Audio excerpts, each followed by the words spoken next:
बिस्मिल्लाहिर्रहमानिर्रहीम। मर्द की पसली से औरत को बनाकर अल्लाह ताला ने मर्द को अपनी इस हिकमत का इशारा दिया कि मैंने इस औरत की तख्लीक फरिश्तों की लाई हुई मिट्टी से नहीं की। मैंने इसे तुम्हारे जिस्म के हिस्से से इसलिए निकाला कि औरत का तकद्दुस और पर्दा कायम रहे। फरिश्तों को भी ये खबर न हो पाए कि ज़मीन की लाई हुई किस मिट्टी से औरत की तख्लीक हुई। यानी औरत की तकद्दुस की हद तो देखिए कि फरिश्तों से भी इसकी बनावट का पर्दा लाजमी करार दिया गया और पहली औरत उस मर्द की पसली से निकली जिसकी वो बदगुहा कहलाई। अब बात आती है पसली की। औरत पसली से ही क्यों निकली? क्या टेढ़ापन वहीं से मिला? नहीं, यहाँ भी हिकमत से खाली बात नहीं है। इंसानी जिस्म में दिल और बहुत से नाजुक हिस्से पसली के पीछे छुपे होते हैं, यानी पसली एक ढाल है। उन नाजुक हिस्सों के लिए तो अल्लाह पाक ने औरत को पसली से निकालकर ये नहीं बताया कि औरत में टेढ़ापन है, बल्कि इस औरत को पसली की तख्लीक करके ये बात समझा दी कि औरत वक्त पड़ने पर ढाल भी बन सकती है। हुज़ूर पाक सल्लल्लाहु अलैहि वसल्लम सहाबा इकराम की महफिल में जलवा फरमा थे कि एक शख्स हाजिर हुआ और अर्ज करने लगा, या रसूल अल्लाह सल्लल्लाहु अलैहि वसल्लम, ऐसा कोई मोमिन भी है जो जहन्नुम में रहेगा? हुज़ूर पाक सल्लल्लाहु अलैहि वसल्लम फरमाने लगे, हाँ, एक शख्स ऐसा होगा जो जहन्नुम की गहराई में 1000 साल तक रहेगा और मुसलसल ऊंची आवाज में पुकारता रहेगा, या खदादू या बदादू।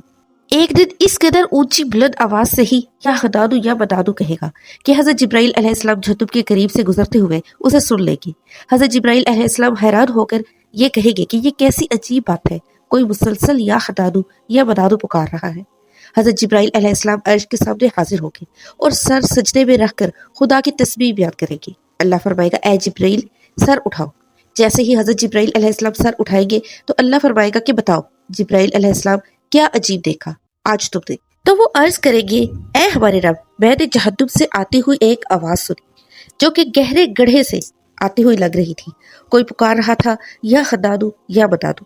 अल्लाह फरमाएगा, ए जिब्राइल जहन्नुम के दरोका मालिक के पास जाओ और उसे कहो कि जो बंदा या खदादू या बदादू की सदा लगा रहा है उसे जहन्नुम से निकाल कर तुम्हारे हवाले कर दे और फिर उसे मेरे पास ले आओ। हजरत जिब्राइल अलैहिस्सलाम जहन्नुम के दरवाजे पर तशरीफ ले जाएंगे। दरवाजे पर दस्तक देंगे, मालिक बाहर आएंगे। हजरत जिब्राइल अलैहिस्सलाम उन्हें अल्लाह पाक का हुक्म सुनाएंगे। हुक्म सुनकर मालिक जहन्नुम के अंदर जाएंगे। हजरत मोहम्मद सल्लल्लाहु अलैहि वसल्लम ने फरमाया, जैसे माँ अपने बच्चे को पहचानती है, मालिक ऐसे जहन्नुम को पहचानती है। इसके बावजूद आप या खदादू या बदादू कहने वाले शख्स को तलाश नहीं कर पाएंगे।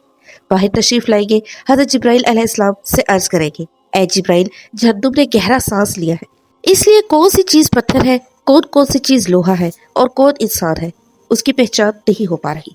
हजरत जिब्राइल अलैहिस्सलाम फिर अल्लाह की बारगाह में सजदा करेंगे। अल्लाह पाक इरशाद फरमाएगा, ए जिब्राइल सर उठाओ। तुम या खदादू या बदादू कहने वाले को क्यों नहीं लाए? जिब्राइल अलैहिस्सलाम अर्ज करेंगे, बोला दरोगे जहन्नुम मालिक ने भी मौजत कर ली है।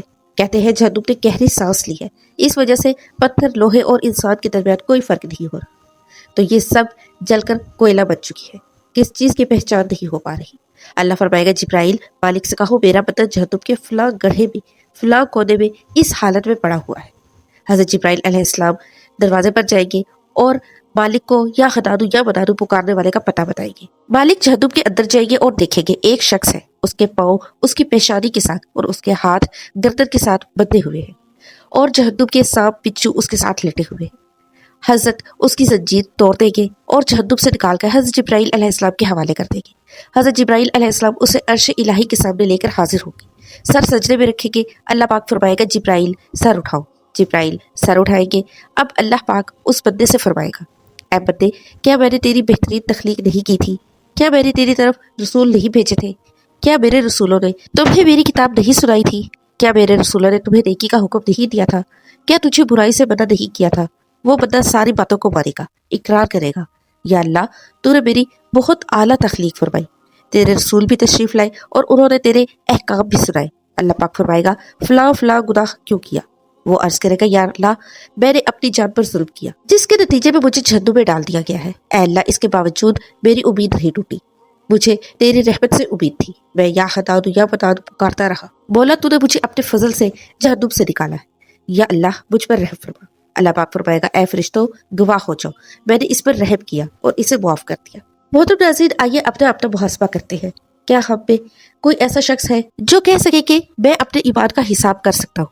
अपनी अपनी गिरबान में नजर डाले कोई ऐसी खूबी जिस पर हमें यकीन हो के हमें दोज़ख में नहीं डाला जाएगा। हजारों साल की इबादतें भी रद्द होती दिखी गई, تو بس اللہ سے دعا کرتے ہیں کہ اے اللہ، ہم جانتے ہیں کہ اگر ہمارے ایمان کا سخت حساب لیا گیا تو یقیناً ہم نہیں بچ پائیں گے، ہم بے حد گناہ گار ہیں، لیکن اے اللہ، ہم تیری رحمت کا سوال کرتے ہیں، ہم سے حساب اپنے عدل اور انصاف پر نہ لینا، بلکہ ہم پر اپنی رحمت اور عطا کا سایہ رکھنا۔ اے اللہ پاک، ہماری دعا کو قبول فرما، آمین یا رب العالمین۔ قیامت کے دن جب لوگوں کے ایمان کا حساب اور کتاب ہو رہا ہوگا، پر کچھ لوگ ایسے ہوں گے جن کو اللہ تعالیٰ بغیر حساب کے جہنم میں بھیج دے گا۔ صحابہ اکرام رضی اللہ عنہ نے عرض کی، یا رسول اللہ، وہ کون سے لوگ ہوں گے؟ نبی پاک صلی اللہ علیہ وسلم نے فرمایا، ظالم حکمران، وہ تاجر جو جھوٹ بولتا ہو، وہ بوڑھا شخص جو زنا کرتا ہو۔ نبی پاک صلی اللہ علیہ وسلم نے فرمایا، جس شخص میں یہ 3 عادات پائی جائے گی وہ جاہل ہے، جو سننے سے پہلے ہی جواب دینا شروع کر دیتا ہے، بات کو سمجھنے سے پہلے ہی جھگڑا شروع کر دیتا ہے، علم نہ رکھنے کے باوجود فیصلے شروع کر دیتا ہے۔ اللہ پاک ہم سب کو نیک عمل کرنے کی توفیق عطا فرمائے، آمین ثم آمین۔ محترم ناظرین، کامنٹ سیکشن میں اللہ کے 99 ناموں میں سے ایک نام ضرور ٹائپ کیجیے گا، ویڈیو کو لائک اور چینل کو سبسکرائب بھی کر کے جائیے گا۔ ملتے ہیں نئی ویڈیو میں، اللہ حافظ۔